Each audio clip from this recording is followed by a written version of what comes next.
and rolls. These are the basis of aerobatics, the art of flying an aeroplane to its limits of maneuverability. Developed by flyers in World War I to evade their pursuers, aerobatics play an important part in today's training of fighter pilots. For only by having complete mastery over a highly developed machine that's capable of traveling at more than 1,500 miles per hour can the jet-age pilot fly with absolute confidence.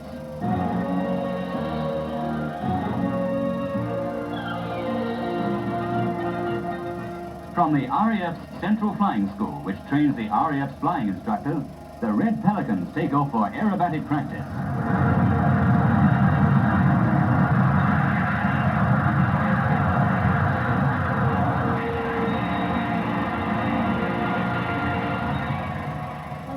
Flying these twin-seat 300-mile-per-hour jet training planes in tight formation aerobatics requires rigid discipline and iron nerves.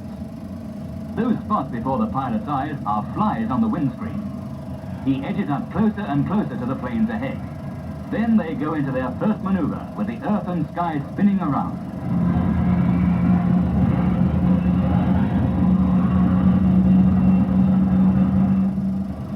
Every year, the RAF aerobatic teams put on 50 performances at air shows at home and abroad.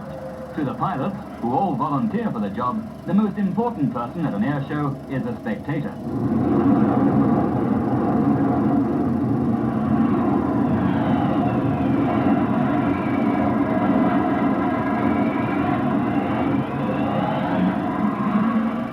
As the planes wheel and turn, they leave a trail of smoke so that every maneuver can be seen clearly from the ground.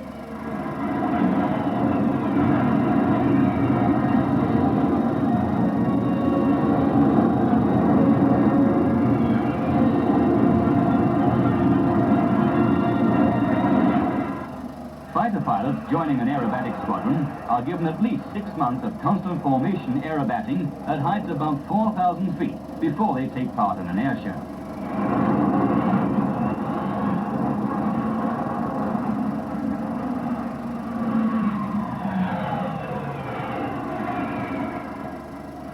On the day, this precision flying often brings the planes down to less than 1,000 feet. The object of an aerobatic display is to show a complete pattern of maneuvers with something to hold the spectator's attention all the time.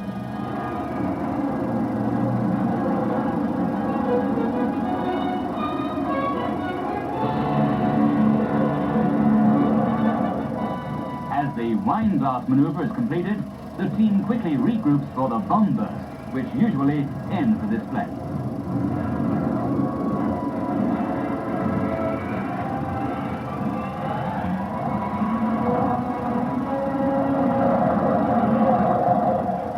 For the flyers, formation aerobatics is hard work. Most pilots sweat off about 3 pounds in weight during a show. And can you wonder, when there are maneuvers like this one, the mirror they call it. One inverted plane flies a few feet above the other.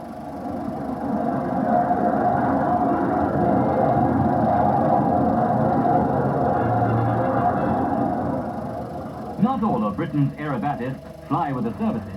RAF test pilot Neil Williams, who works in the Ministry of Aviation Experimental Flying Department, spends most weekends at Britain's only flying club that specializes in aerobatics.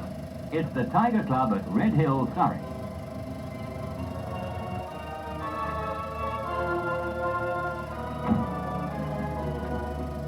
Formed in 1956, its pilot members must have more than 100 hours flying time and be tested to fly the specialized planes owned by the club. Like this Cosmic Wind, for instance, a tiny racing monoplane that's perfect for high-speed aerobatics.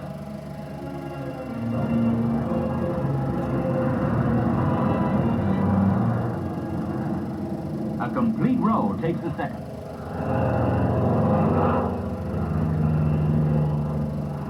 Then a tumble. The plane's thrown upwards, twisting, and then it falls. The club's 20 aircraft are booked well in advance by the 300 pilot members, who include airline captains, engineers, an antique dealer, shopkeepers, and accountants. The Duke of Edinburgh is an honorary member. London advertising man James Gilbert spends as much as £10 a week flying with the club. He prefers to get airborne in the French-built Stomp, an ungainly-looking biplane that has the winged agility of a bat. With a top speed at level flight of just over 100 miles per hour, the Stomp at 90 miles per hour goes into a tumble and falls like a piece of paper. It's quite safe, providing the pilot remembers what to do next.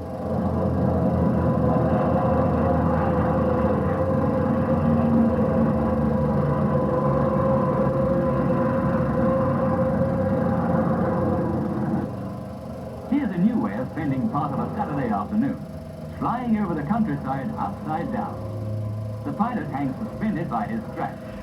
The plane above him feels very unstable, and the pilot has to remember that the controls will have a reverse effect on the aircraft.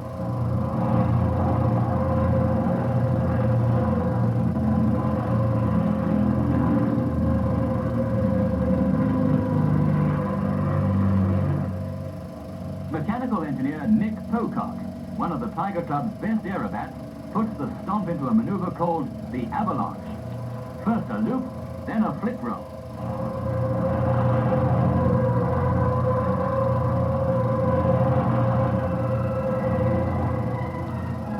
Aerobatics, incidentally, is an international competitive sport, with Hungary and Czechoslovakia producing more than their fair share of champions.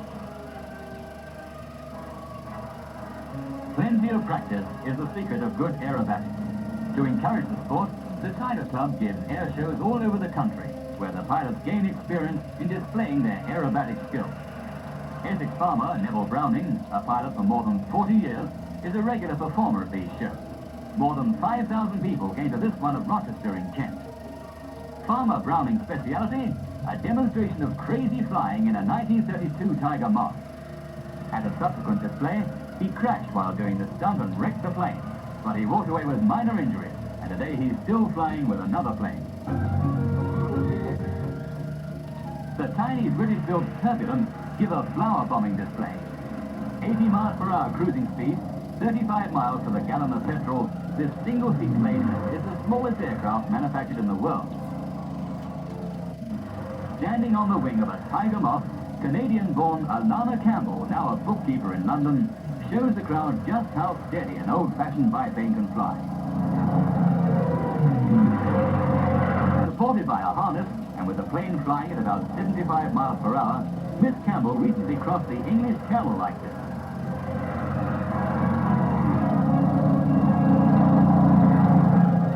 Whether it's with a 30-year-old biplane that can turn in the tightest circle, or with the latest 1,500 mile per hour jet fighter, like these lightnings of the RAF Firebird Squadron, aerobatics is flying at its most exciting. A sport which is fun for both spectator and pilot, and in which only the sky's the limit.